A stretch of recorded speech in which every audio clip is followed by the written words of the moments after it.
आहेत. भाऊ काय सांगणार, काय मागण्या आहे? ठिकठिकाणी प्रहार आज आंदोलन करते.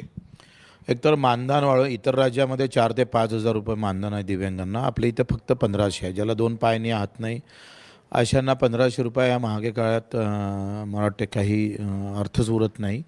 मानधन हे वेळेवर भेटत नाही, 4-4 महिने भेटत नाही. त्याच्यामुळं अजितदादांनी म्हटलं होतं का 5 तारखेच्या आत आम्ही मानधन देऊ. त्यांनी विधानसभेत आमच्या प्रश्नाला उत्तर दिलं होतं, पण ते पण झालेलं नाही. अशा किमान 15 ते 20 मागण्या आहे.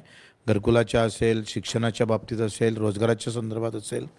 आता ते 3 चाकी सायकलनं जेव्हा संशोधन केलं, तेव्हा 2 पाय नसणाऱ्या दिव्यांगांना 3 चाकी सायकल देतो आणि मग त्याला हातानं चालवता चालवता त्याच्या हातसुद्धा चालले जातं.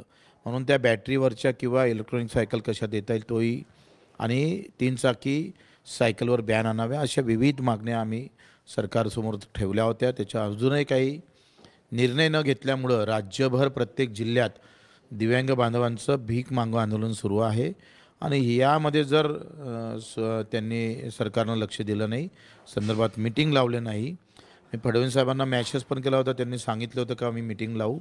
त्यांचं SMS द्वारे मला उत्तर आलं होतं, पण त्यांनी अजून मीटिंग लावली नाही लावली तर पुन्हा एक मोठं आंदोलन मार्च महिन्यात आम्ही मंत्रालयावर करू. अमरावतीत देखील अजित पवार आले असताना आंदोलनाच्या कार्यकर्त्यांनी तोडगा कुठतरी निघत नाही, की कडे योजना अनेक सांगतायत दिव्यांगांसाठी. दिव्यांगांसाठी योजनाच नाही, एकच योजना आहे, संजय गांधी निराधार योजना.